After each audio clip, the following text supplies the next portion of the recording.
From every strand on the line of your reel, to the rods, to the anglers, to the lures on the end of your hook, let's talk about those big bass here on Co-Angler's Corner with your hosts, Rob Welch and John Stoudinger. Good evening, y'all. I'm John. Hey, y'all. Arcade Rob here hanging out with you on a Monday night. Hope everybody had a good Monday. Yeah, didn't mean to mess you up, Rob, but yeah, you threw me a curveball. I'll have to. Yeah, you threw me a curveball, man. I just want to say this. Our show tonight is brought to you by Fish Hurt.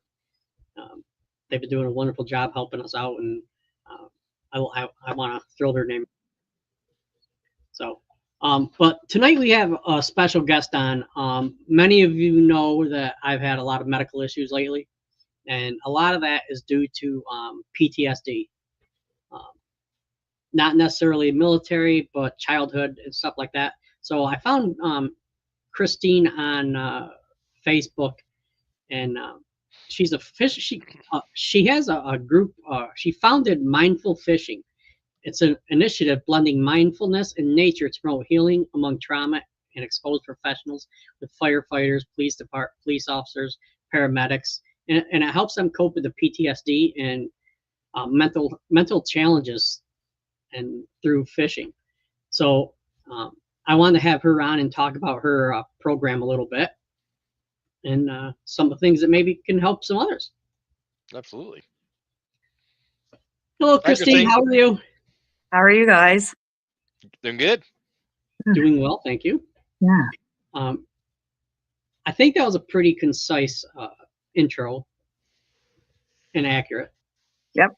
And you know, I was amazed when I saw your Facebook, and I'm like, because I'm going through it now. You know, my therapist says you'll never be healed. You just got to learn how to deal with what you have.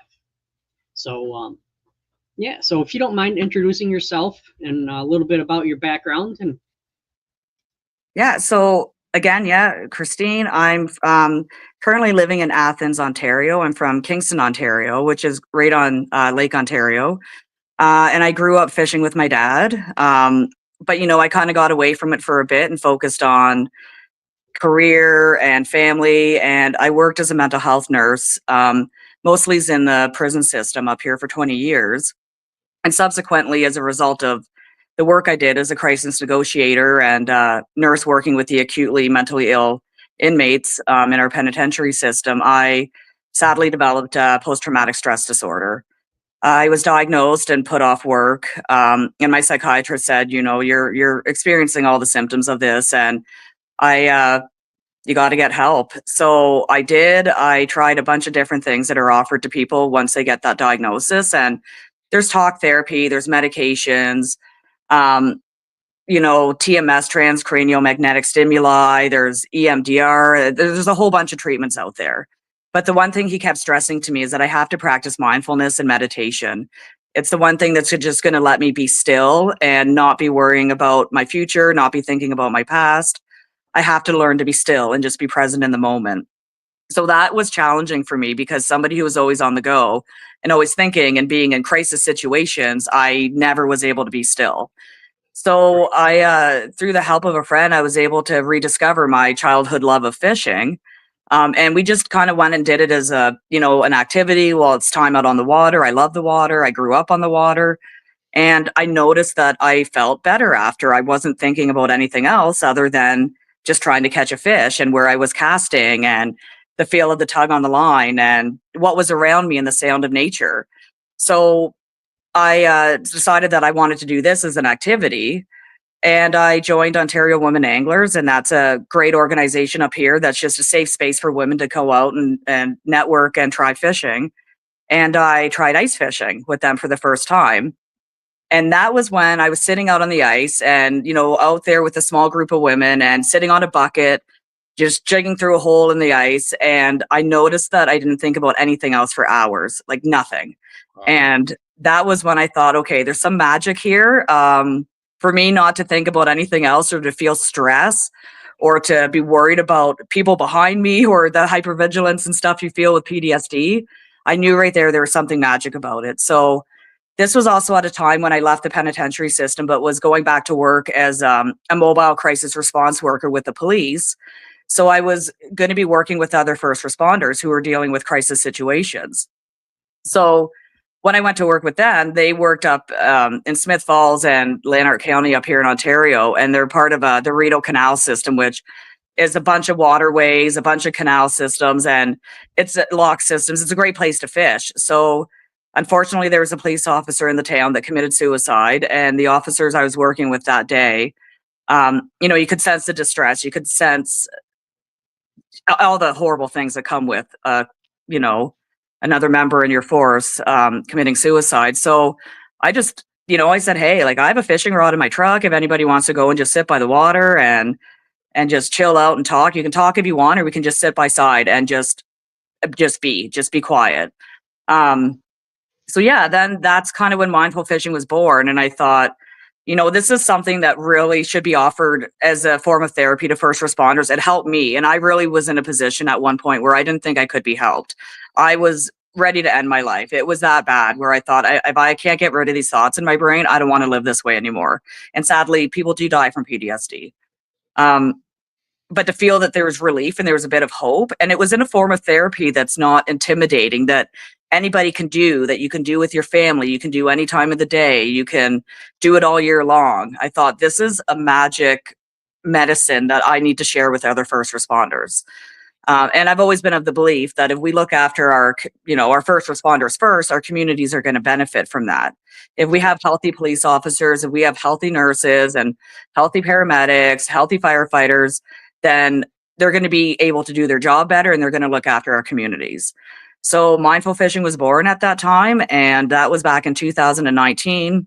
And it's kind of growing into different things at this point, where I do one-on-one outings with people, shore fishing, ice fishing. I bought a boat a few years back, so we'll go out on the boat and go fishing. I wanted to make sure I could offer this year round. And another important thing that I wanted to offer was a sense of community, because one thing when you're in recovery from PTSD, you're off work. Sometimes you lose your coworkers, you lose family and friends, you lose your sense of belonging. And a big part of recovery is feeling like you have a purpose and feeling like you belong. So that's when I started to offer up bass derbies, where I had volunteer boaters that I used to compete in bass tournaments with. And they offered up their boat and their space to a first responder. And I found first responders who wanted to come and try fishing in this fun competitive format. So last year we had 19 boats come, and each boat had one or two first responders or family members in it. And we went out and fished for 4 hours. Then we had a barbecue after, and people get to talk, they get to network. They're coming out in a safe space and trying to reintegrate back into society. And then people have gone on to meet up after the events, and they go fishing on their own with each other, and they become friends. And I see them on Facebook post together, and it's, I'm just trying to build a bit of a sense of community. So on top of the bass derbies, which I've had 4 of them now, I also do an ice fishing event in the winter where people can come and just try ice fishing, and something that might get them off the couch in the winter, right? Up here, a lot of people do struggle to find some form of enjoyment in the winter. If they don't ski or snowshoe or sled, there's other things to do, but it's tough to find joy in those dark months. So yeah, I just offer up a kind of open house. It's on a private lake owned by one of the universities up here. And open house, I have volunteers who come and set up their tents and offer up rods, and we have food, and people can come and go and try ice fishing. And again, they get to network and meet other people, and then hopefully build a form of community.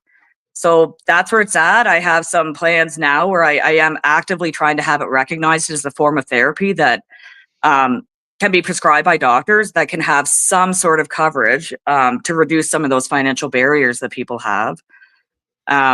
So that's my next step. And I really do want to have it to the point where, I can go to my doctor, and if I'm on workplace safety insurance here, that's the organization that covers your salary if you go off work with an operational stress injury. I would like to go to them and say, I've been prescribed to go fishing by my doctor. Would you pay for my fishing license? Would you cover that so I can go out and go fishing? So I'm fighting that battle, and hopefully we'll figure out some way to do that. And so that's, I feel like I've been talking for a bit, but that's the gist of it all. You're good. This show is all about you, so and what you're doing to help the fishing community. And but we do have a comment from Rhonda Pitts. Okay, yeah. Yep. She says true medicine for me as well, and you're a hammer.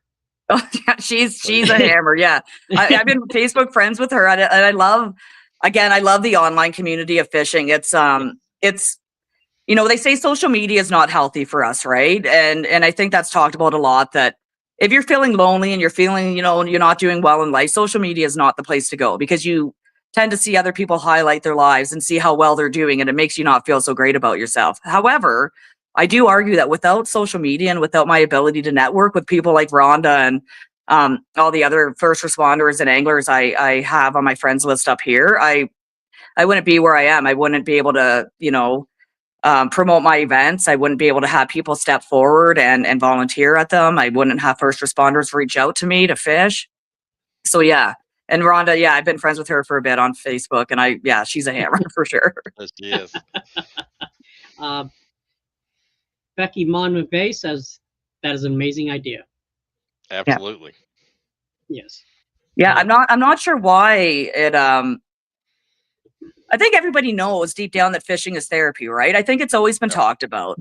And I'm trying to remember the quote that even Len Thompson, so he's a custom lure maker up here. He fought in First World War and came back and started a bait company that's still in existence up here in Canada now.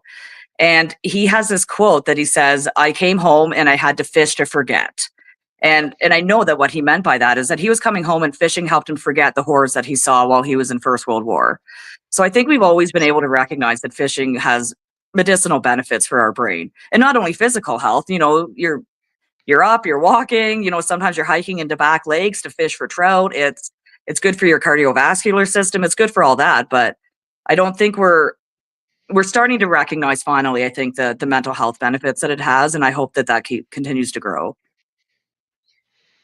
Yes. I know mental illness has come forefront in the medical field lately.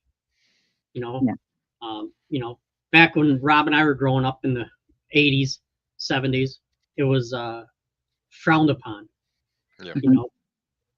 So I'm glad to see that the governments, yours as well as ours, are starting to take a look at it, as it is a serious issue. Well, that's it, John. I mean, for you, and I know we've chatted before this podcast, and you divulged some stuff to me, and I fully recognize how difficult that is for, especially a man of your generation, to be able to talk openly about mental health struggles. I know, I'm kind of a little bit after that generation, but you're taught to grow up and suck it up and be stoic, and you don't cry, and you show your brave face to the world, right? And I think that's taking a turn that way. I think that, people have to start talking about it. We have to reduce the stigma, and it's okay to have mental health issues and to have mental health injuries, just like anything else. And I compare this to any other physical injury. People sometimes look at it and say, well, why can't you just suck it up and carry on with your life? Like, why do you have to feel that way? It's like, well, would you say that to somebody whose leg was amputated? They lost their leg at work. Would you tell them to walk it off? It's not always that simple. They may learn to walk again. They may need to use prosthetics and to use aids to learn to walk again. They may even run a marathon, but they're going to feel it after they do. Just like PTSD. If I overexert my brain, which I have done, I'm going to feel it after, and I'm going to need some time to recover from it. It's just like any physical injury. We just have to recognize it as that. And it has to be that invisible injury, right? If you don't see it, people can't understand it. But that's why we have to keep talking about it, so people do. Yeah, and awareness has really jumped up last 10, 15, 20 years. It's went a long way. Yes. Absolutely. Too many suffering in silence. And that's why, that's what I've kind of liked about fishing, is that it's a comfortable way to talk about it. Like even I've taken out old retired officers and old, retired military members, and they're comfortable going fishing. Even if they can't say that I'm going out because mentally I'm struggling and I want to go out and feel better and be out on the water, it's okay for them to say, hey, I'm going fishing, and so it just provides that comfortable space. And, I don't always promote that. You don't necessarily have to have a diagnosis of PTSD to come fishing with me. If you're any first responder, just come, because sometimes this is the best preventative medicine as well. If you instill some of those self-care techniques into your everyday practice, and you're going to fare better in your career. If you're going to start in policing or in corrections or in firefighting, and let's say you fish or even you hunt or you spend time in nature, you're probably going to be better off in your career because you're spending your downtime doing something that's really great for your brain. Absolutely. Yes. And something you enjoy. Exactly. And that it feeds that reward center, and that feeding that reward center of your brain actually does help heal the parts of the brain that are impacted by PTSD. It gives you those dopamine surges, and it gives you that sense of purpose. And it just, I try to aim for, catching PBs and catching bigger fish. And when I do that, it's medicine. It helps heal. Absolutely. You got anything, Rob? I got a couple more comments come in right there. All right. And Becky follows up about our social media, says, depends on how you use social media. Exactly. Yep. Good point. And I don't find it impacts me. Social media doesn't make me upset. I do use it for the purpose of promoting fishing and communicating with other anglers and first responders. And yeah, it really does depend how you use social media, how it is for your brain. Yeah, Absolutely. and she says fishing is definitely her happy place. Absolutely. Yeah. This is a follow-up to my comment about growing the era Rob and I grew up in, and she says women were taught to mask their feelings as well. Yeah. Oh yeah. Yeah. Oh, absolutely. I mean, everybody is, right. It's and I could go off topic and do a whole other realm about how women, are meant to make their men happy and suck up, feelings of sadness, and you have to mask your feelings to be strong for your kids. And yes, it definitely does go both ways. Yeah. Oh, absolutely. Absolutely. And she says it's like endorphins. Yep. Yep. It is. Yeah. But yeah, it's like me. I think my favorite time, if I'm going to tournaments or whatever, is first thing in the morning when the fog's just coming off the water. First thing in the morning, that's my favorite time, I guess you'd say. I mean, I love the old day, but that's one thing I look forward to. See the steam coming off the water and just put you at peace. I mean, from there, it's just like it's gonna be a good day.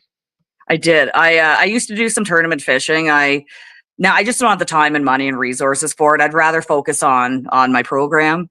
But I've had those mornings, and I definitely get that feeling. And I think, I've heard a lot of hunters explain and, describe the same feeling when they get up in the dark and they walk out to their deer stand or their whatever, and they're sitting there, and then they get to see the world wake up before them, right? They start to hear birds chirping, and they start to hear things rustling on the leaves, and they see the world wake up, and very much the same thing on the water. And I remember those mornings.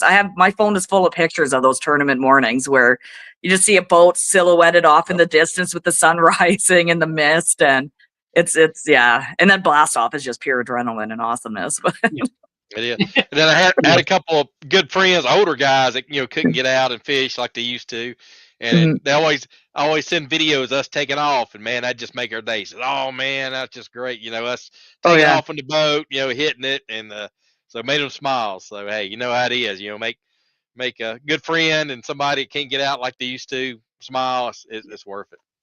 It is. One of my good friends is actually, he does a TV show up here called Fish TV, and it's a great gig. He gets to travel and try different places and kind of promotes the fishing lodges and stuff, right? But it's funny because I had a first responder, a military member, who met him at a sports show up here, and he said, "You know what? Your show helped me get out of my depression. I used to, once I left the military, I would sit in the basement and just." He was drinking, he was whatever, he just was not in a good place. But then he'd watch this fishing show, and he said, I could almost picture myself there. And you guys described the environment and the fish you were catching so well that I felt like I was a part of it. So it made him want to get fishing. So then he sent him my way, and he actually came to my ice fishing event this year. And it was just because of a fishing show he was watching. So I think it's so great that you share those memories with, those guys that can't get out anymore, because they can picture it and they can feel it. It's so, yeah, it's great. All right. So why is it important to provide mental health support specifically for first responders? So like I could go into stats and I'm not probably going to be that accurate with them, but first responders do experience rates of PTSD much higher than the general population. They experience higher rates of, marriage breakups and financial issues and again, just and substance abuse, sadly, right? These are things that are all subsequent downfalls of PTSD, as we know. So they're dropping like flies. At one point when I left the federal penitentiary system, the institution I was at had 40% of their nurses off with that diagnosis and in treatment. That rate it's not sustainable for people to keep going off and to keep having to need treatment and the resources that come along with that. So something needs to happen. It's an epidemic, especially now that people are recognizing it and are noticing that their suffering isn't needed. They can actually seek help and they can get help for things and treatment. And again, like I said earlier, our first responders are vital to our community's functioning. We can't function as a society without our military keeping our country safe, without firefighters, without paramedics, dispatchers, police officers, correctional officers. We can't function without these people. So they need to be well. That's why we need to offer them all the resources we can to keep them well. Because you don't want a disgruntled police officer responding to a call when you're in crisis and you need them to be functioning at their best.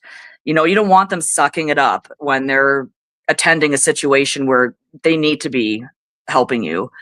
You don't want a nurse who is suffering and isn't mentally well and is tired, maybe using substances, maybe, their marriage is falling apart. They're not seeking help. They just suck it up and using maladaptive coping mechanisms to get through their day. It goes for any of these first responder professions. They need to be well. So we need to look after them.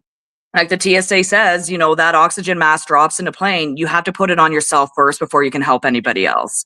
Yep. So I think of that perspective when I think of our first responders. For them to help us, they have to take care of themselves. And this is just an avenue that I'm offering them a way of practicing self-care. Because ultimately, if I can introduce a first responder to fishing and they love it and they take off with it, well, now they have a way to look after themselves that's healthy, that they can use at any time. They can go stop at a riverbank on their way home from a shift.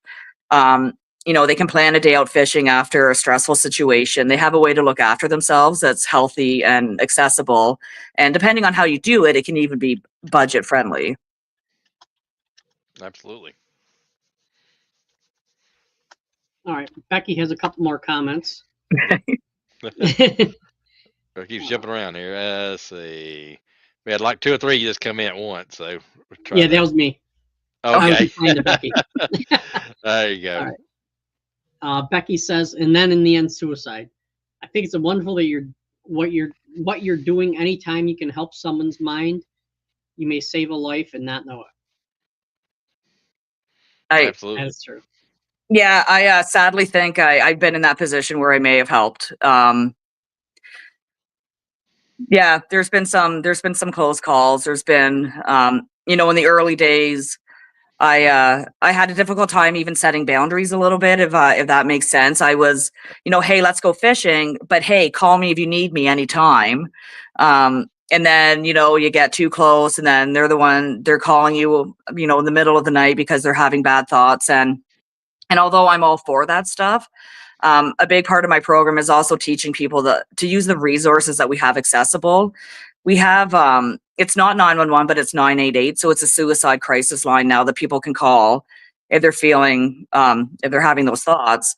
There's, great resources in our police services now. Most of our police services have mental health professionals who respond to calls with them.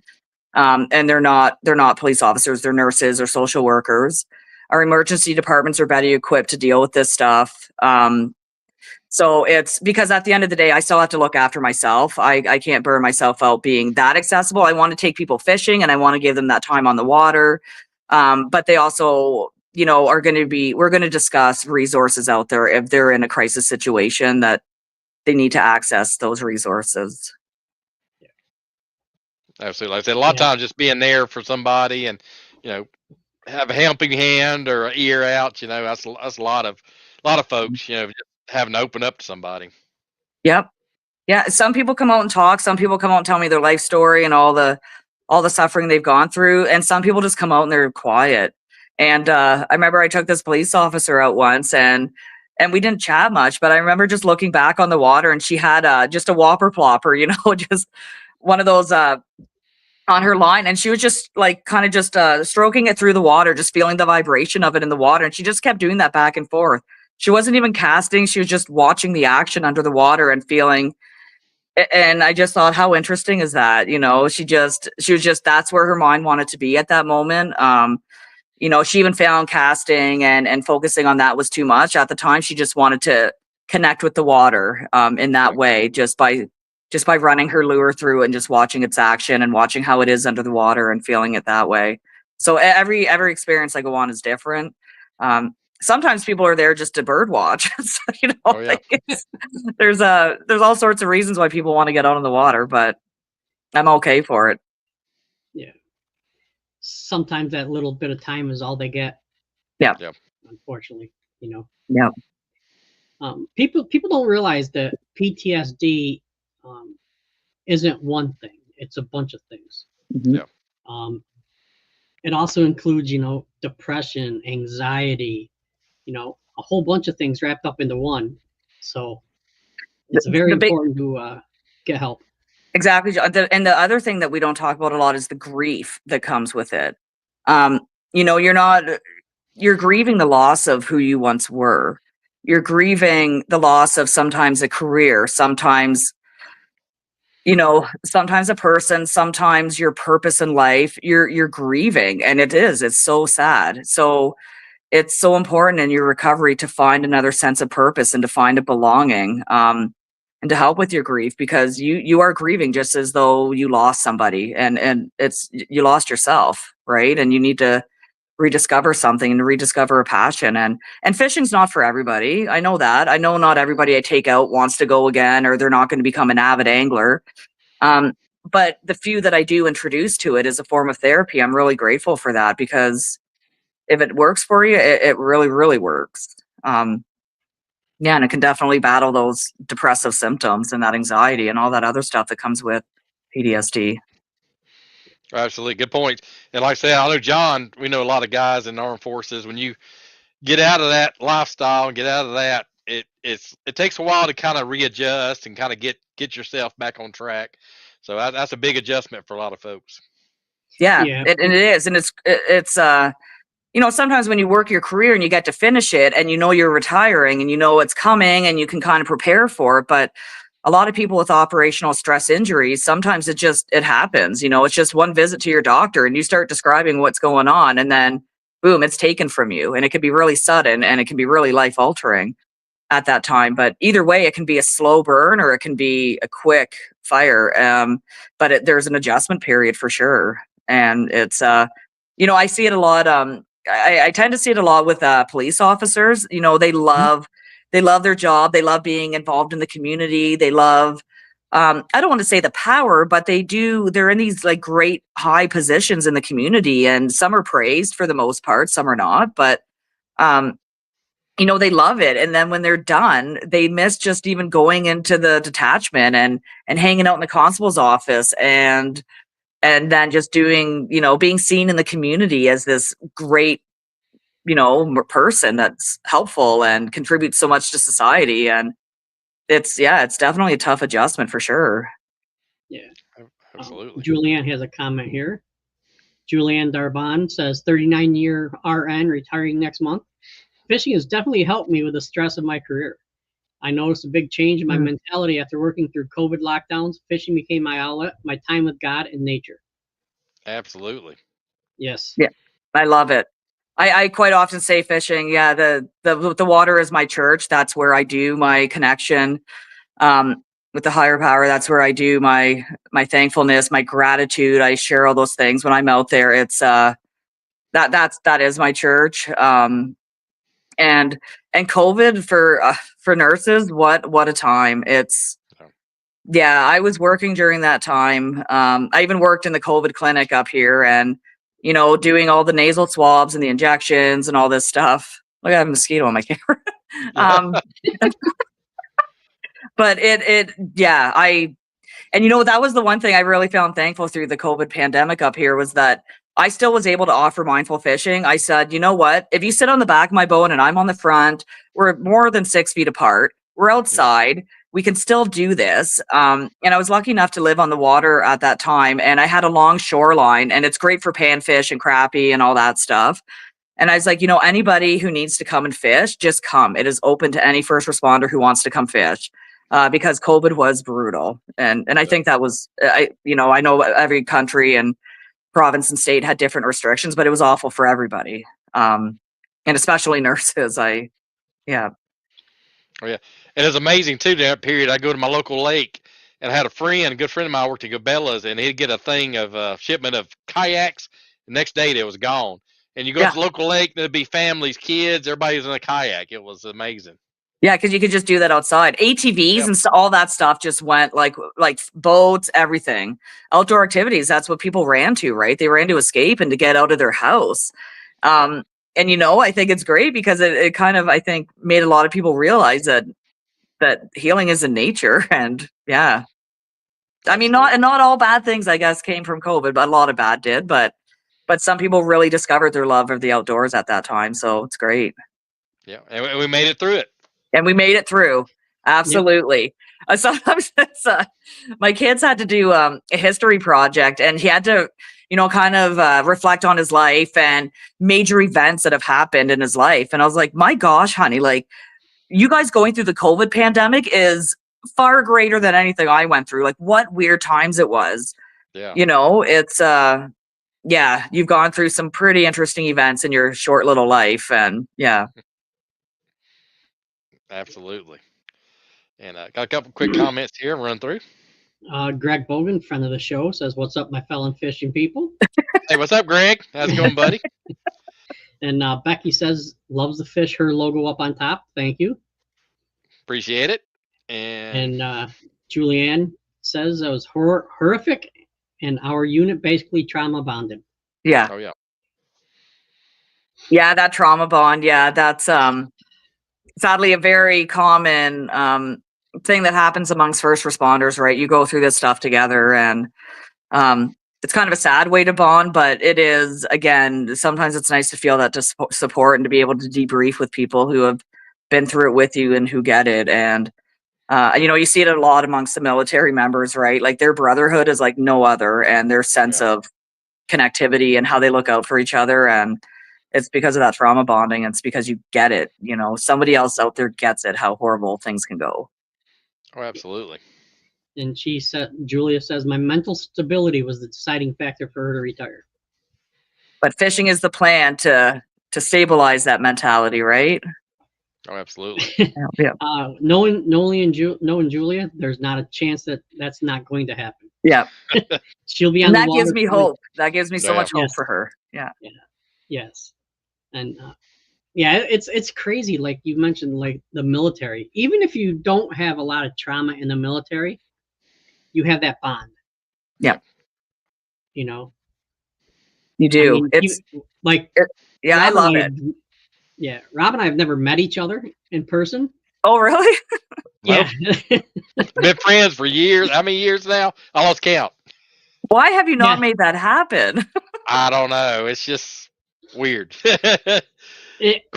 It's strange, but through social media and, you know, we talk about the military and things like that, and it's like the brotherhood, you know. Yeah, we talk every day. I mean, we touch base even if it's just a text. You know, I think that just goes to show you how strong that connection can happen, right? That's like you probably just naturally feel it between each other, and that's awesome. Yeah. Absolutely. And you know, one of the things that I didn't understand in the beginning with my issue was the support system. How crucial the support system is. I mean, I've always been I can do it on my own. If I can't do it, then I'll figure out a way to do it. Like I built a 12 by 24 shed all by myself. Put the roof on and all the shingles and all that stuff. And because I was too stubborn to ask for help. Yeah. And with trauma and the mental aspect, you need help. Yeah. 100%. People who don't have support don't make it. That's just, that's proven research, right? And one thing my treatment team has always asked me when I've, switched, I've done different programs and had different therapists, but the one thing they always ask me is, who is your support system? Who do you lean on for this? Who do you lean on for that? Who is your support system? And if you say I have nobody, that's the first thing you're going to work on is, getting rid of that stubbornness, getting rid of that pride a little bit, and starting to reach out to people, because I know I wouldn't be where I am without the support system I have in place right now. There's no way. Yeah. And you could have had help building that shed, right? Now you know that. Yeah, after you got done with it. Oh, well. You're like, I could have had help with this? Like, dang it. Right? Instead of taking a week, it'd probably take a couple days. Yeah. There's no room for heroism in your recovery, right? There's no, hey, I did this all myself. Like, nobody recovers without a treatment team, without a support system, without having healthy methods of healing, like fishing in the outdoors. You don't do it on your own. So no, that goes for everything. Yeah. I was shocked at how, I won't say dependent I've become on my support system, but it's almost like a drug, a dependency. Like Rob and I, we talk every day. My brother and I talk every day. A couple of my other friends, we talk every day, and we check in with each other. Yep. And that's it. That's part of my support system. But you enjoy being there for others too, right? Oh yeah. Yes. So why wouldn't you want to give somebody else that satisfaction of being there for you, right? So that's that's one thing I stress. It's funny in mindful fishing how many people who have come and volunteered for my program and for my bass derbies, and they get the opportunity to take a first responder out in their boat, and they come back to me and they're thankful to me, even though I'm really grateful for them for coming and volunteering their time and boat to take a first responder fishing. But they come to me and they say, thank you so much for that opportunity of getting to give back to somebody, because I feel so great now. And it's a pretty cool feeling that they see they recognize how great it is to give back. So you got to give people that opportunity to give back to you, right? Because they feel better for it. You're doing a good thing by letting people be there for you. Oh yeah, definitely. Yes. Well, it's like where I live at, there's a big Amish community, and it's amazing. They'll come together cool. and like build a barn in a day, and you'll see like 10 guys put up one side of the barn, and I mean, it's just amazing. That's a great place to live. Yeah. Yeah. All right. We got a couple comments here. Yep. Get right there. Here we go. All right. Olivia Baraffio. She was a past guest on our show from Vermont, I believe, or Massachusetts. Says, my best friend in the Marine Corps, and when I went to her TBS graduation, I noticed a different person immediately. She gained her peppy and optimistic personality back, but I wasn't sure how to be when the person I knew wasn't herself and didn't feel like herself. Any tips for a non-professional on how to be there for someone who went through something traumatic? Yeah, it's so, some people feel like, they want to, how do I put this? I've had people ask me about my experiences and what caused my trauma. And I got to say that talking about our war stories, and I would have to say this probably goes for your friend too, talking about the stuff that happened to you that caused you to change and caused you to maybe result in an injury like PTSD isn't helpful. But what people in my situation and your friend and people who have gone through these horrific experiences that changed us is just a safe place and acceptance and understanding and not giving up on people. Sometimes, injuries like this are viewed as kind of a cancer, right? Where people see it and they think, hey, you're different now, you're sick, you're going to get treatment, but is this something that you're going to recover from? Is this something that's going to kill you? I don't know how to talk to you about this, so they back off. And that's the worst thing you can do. They may be different, but as long as you know that you're still loved and you're accepted for who you are and you have a safe space just to kind of be yourself. And, she may want to talk about stuff. She may want to try and process things and make sense of it. But I know myself, I avoid talking to certain people about things because I'm so worried about how they're going to perceive it. if they're going to judge me for it, if they're going to look at me and say, like, holy crap, you went through that, you must be crazy, right? I'm so worried about people's reactions to the stuff I've gone through that I tend to shut down. And then you notice that people tend to avoid social situations, tend to avoid who they talk to.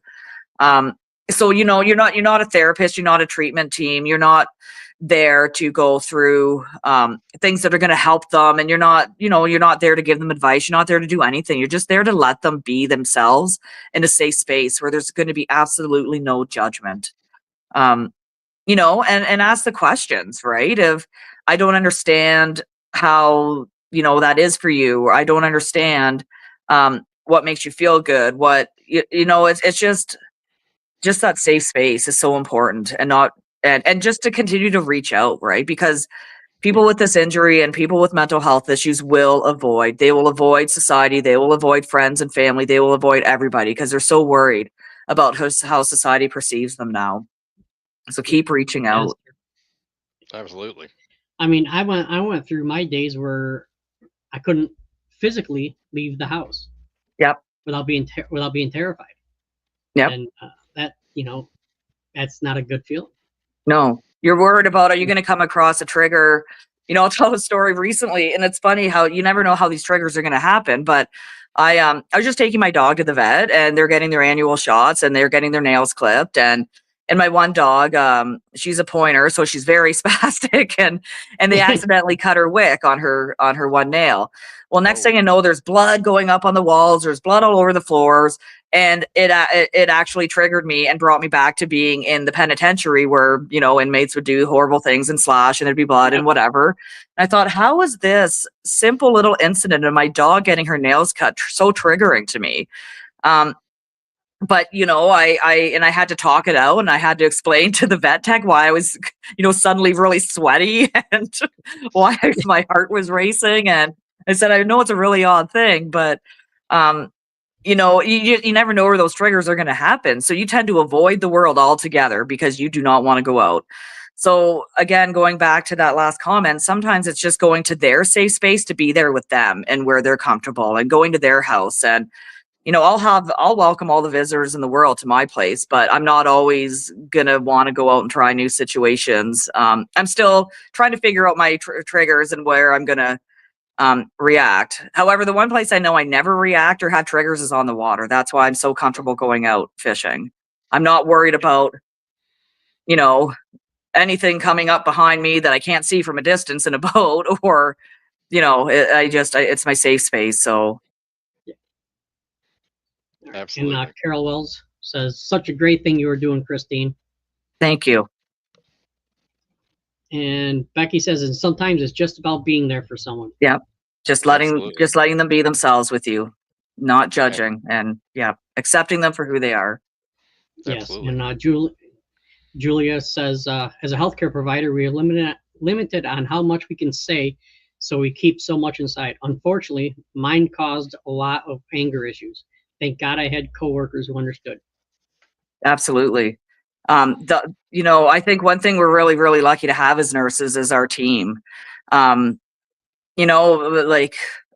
hated when I had to work management or when I was in other authority positions, because I wasn't on the floor with those nurses. I wasn't in that group who got to then support each other and be there for each other. And you're then surrounded by a group of people who understand what you've been through, and you can talk safely about it. Because you can, there's confidentiality. There's a whole other array of issues that nurses have where they can't go and talk to their family about stuff or talk to, anybody about it. It's, I was really thankful in my career for my nursing colleagues that were my support system, and they got me through some really brutal times because of it. Absolutely. And Olivia says, I noticed that you said to tell someone struggling that you don't understand, because I'm sure you truly don't. It's good to know that my response should not be to relate, but should be clear that it's not something I have felt. Can you speak why this is a helpful approach? Yeah, because we want to be understood, but we know that we're not always going to be understood. Sometimes you have to be there to understand it, right? And I get that. Nobody's going to understand what I went through in my career, as a nursing negotiator in corrections. I don't know anybody else who kind of did the work I did. But I just want to know that it's okay that I've suffered this stuff, that it's okay that, you're not going to judge me for it, to say, it really sucks that happened to you, but I'm here for you no matter what. That's all I need to hear, right? It's because you can't relate, and that's okay. And you're not supposed to relate. Sometimes I'm really thankful to have people in my life who can't relate to my trauma, because sometimes they ground me. They bring me back to normalcy. There's a lot of fishing friends I have who have other careers, who have no idea what traumatic events are like. They've never suffered trauma in their life, but I love hanging out with those people, because sometimes it just kind of shows me what normalcy is and what I'm striving to feel again. It's just great to have somebody who grounds you, because I don't want to necessarily hang around people who have suffered trauma all the time. I don't want to sit around and talk about this stuff all the time. I love to have somebody who I can just talk about other things with, and that makes me feel normal. I don't want it to always be about my PTSD. I don't want it to always be about first responder suffering and about the experiences we've had. To have somebody as a friend like you, Olivia, who doesn't understand it, hasn't felt it, but you're still willing to be there. The fact that you're reaching out and asking how to support your friend, that's everything you could do for somebody in this situation. How beautiful is that, to say, I can't understand it, but I want to be there for you? That's amazing. And sometimes, like with my situation, sometimes the best they can do is just listen. Exactly. And listen to understand, right? It's okay to ask some of those follow-up questions and to say, I don't understand why, we go to the grocery store and you start sweating profusely. I don't understand it, right? And sometimes it's just, again, just trying to understand them, because sometimes you get people who listen blankly and they don't respond to anything, and they're just kind of staring at you, and you're like, okay, I don't want to talk to a brick wall either, but Right. It's great to have people who are actually just trying to understand why you might be the way you are, why you might feel the things you do. And they just care to give you a safe space to do that. That's, yeah. Absolutely. Yeah. And Julia says, I definitely leave my nursing at home. My boat is my time to decompress and forget. Fish and forget. Absolutely. Yep. Fish and forget. I don't think about anything else on the water. I don't know if it's like that for you, Juliana, but it's, I really don't. I'm out there and there's a minke on the shoreline and there's a bald eagle flying overhead. And it's funny because I do find myself fishing in a different way than some of the tournament anglers I go out with. They're out there and I have all the electronics and I do all that stuff too. But they're electronics, and they're on the hunt for the bigger bass and whatever. And I'm there going, well, I'm just going to go down to this bay because two loons were hatched last week, and I want to see how they're progressing. Yeah. So it is more about the nature experience and more about being out on the water and the whole experience, right? Not just, and there's some lakes I fish in the fall. They might not be the greatest lakes, but my gosh, the leaves are beautiful, right? Yeah. And I just want to be in that atmosphere out on the water. So yeah, I still catch some good fish, but it's, I wouldn't say that I'm up to par with the tournament anglers and stuff at all, because I'm doing other things out there too. But it clears your mind. It clears your mind, puts you at peace. Absolutely. If I was out there just searching for the big fish, I'd probably end up being frustrated, right? Because I'm not catching them or something, right? So we've all been there. Yep, been there. Julia says, I've had some really great co-anglers and we have a blast. Yeah. Yes. And that's it. Like, I've fished with people from all sorts of backgrounds, all sorts of walks of life, different ages, anything. And there is, like, fishing is this worldwide language that we can all speak when we're together, regardless of what, there are like subgroups. Like, I can't say that I talk to the fly fishing, trout anglers. Like, I really can't connect with them. That's something I don't do, but they get why fishing is such a passion, right? And it's that worldwide language that we can all speak to each other. Absolutely. Julia says, pre-fishing is when I enjoy everything nature has to offer. Yeah. But when you're tournament fishing, you're in it. Yeah. You're locked in. Yep. Yes. But no, we're, believe it or not, we're about 50 minutes in. Yep. And I'm just amazed. I really would like to have you on again. because I know we're just No. scratching the surface of some of the things we're talking about, and I think this has been a great show for people to just learn. Yep. Yep. All our shows aren't about fishing, obviously, but this is fishing related. Yep. So. Absolutely. And Julia makes a good point here. I agree with her wholeheartedly. Yeah, I love that it's Yeah. so diverse, and we all have a common love. It is. Absolutely. Well, think about all the different ways of fishing, right? That's what I love about it. That's what I find it is the most diverse form of therapy, even. As diverse as fishing is, it's also very diverse in its therapy, right? Because you can do it on the shore, you can do it on the ice, you can fish for different target different species, different times of the day or year, or you can do it with your family, you can do it with your partner for date night, you can do it with the old retired guy down the road. You can do it with anybody. It is so diverse. And that's why I think it's such an adaptable form of therapy. It can really adapt to anybody. Oh yeah, absolutely. And Olivia says, thank you, Christine, for drawing attention to the importance of fishing for mental health. Fantastic job. Thank you. Thank you. Yes, Absolutely. I have to agree. Anything else, Rob? Yeah, like I said, she made a good point. Like me and John say, I mean, fishing is a big community, but it's a tight knit community at the same time, which is kind of a weird dynamic. Yeah. But yeah, I mean, I've met guys I fished with 5, 6, 7, 8 years ago, and I still talk and see them, quite a bit, and it's, we're still good friends. I mean, we had met a new, friend on the water every time I go fishing, so it's great. Absolutely, I love it. Yep. That's why we're here 52 minutes in, because we can talk about it forever, right? So. Oh yeah, exactly. Oh, yeah, absolutely. Oh look, if you want, we can go out. We can go till midnight. Oh yeah. But no, I want to thank you for coming on. Yeah. If there's anyone you want to say thank you to that has meant a lot to you in your life, go right ahead. Take 10 or so minutes and talk about anything special you want to. I just always want to thank my volunteers, and I want to thank my support system I have in place now. My partner, who pushes me to keep going on, because some days I'm like, I don't know if I can keep doing this, and he's like, you're crazy, you have to. And the volunteers I have, and the first responders who give me a chance too, right? The first responders who just give it a shot and they come out and they see what it's about. And without their support and without people just giving me a chance and believing in this, I wouldn't be where I am. And it's so rewarding to me to have this community that backs me up with it. Well, thank you again, Christine. And you got a great organization. Hey, you continue success, and I know you've helped and influenced a lot of people, and we appreciate you. Yeah, thanks for having me on. And yeah, thanks. I always appreciate a chance to talk about it. So thanks. Yes, thank you very much. Go enjoy your festivities. Yes, I will. All right. Canada Day tomorrow too. So happy 4th of July to you guys. And yeah. Yes, thank you. Thank you. All right. And happy birthday to your son. Tell him happy birthday from us. Yeah, thanks so much.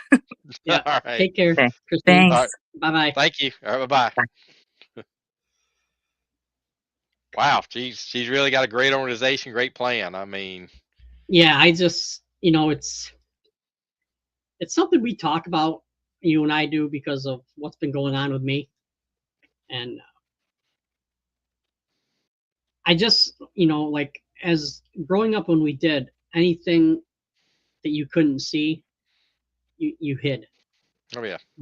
If somebody had a broken leg, okay, you're not hiding that very long. Yeah, walk it off. Walk it off. Yeah, walk it off. Yeah, I've been told that a lot. Yeah, I have to. But I have to. Yeah, but yeah, it's a great cause. Folks, PTSD is real. And I had a discussion with my my daughter. She's 7 years old, and she says, "Dad," I go, "What?" She goes, "Why do people pick on people with disabilities?" And I'm like, "What?" And because we saw a guy who had a leg amputated, and she's like, "Why do people pick on people with disabilities?" And I said, sometimes people do that because they make themselves feel better. Yeah. But it's not good. You don't pick on people. I said to her, I go, people have disabilities you don't even know about. Yeah. And she just looked at me like, what? So, but no, what a great show. Yeah. If anybody missed any of this show, go back and watch it. It can help save a life. Oh, absolutely. Great points. I mean, she had a lot of great points, and man, she's got a great organization and a great mission. Yep. And we will try to get her back on. So Absolutely. tomorrow we got your buddy, the Godfather. Yeah. My good old friend down in the bayou, Mr. J. I call him the godfather of fishing communication. He's been in fishing communications for as long as I can remember. So great guy, always entertaining, always enthusiastic. So y'all tune in. Y'all will be a great show tomorrow. Yes. And then Wednesday we have Lee Bailey Jr., former professional angler, bait maker. Well, he's still making baits. Mm-hmm. Came out with a Cavatron buzzbait. Yep. I believe it's still in system. Yeah, I think he's been in the Bassmaster Classic at least twice, maybe, if I'm not mistaken. I think so, yeah. So, yeah. I think it was twice, yeah. Yep. But so everybody take care, be safe, and check on people. You know, sometimes all you gotta do is say, "Hey, what's up?" Yeah. Make someone's day.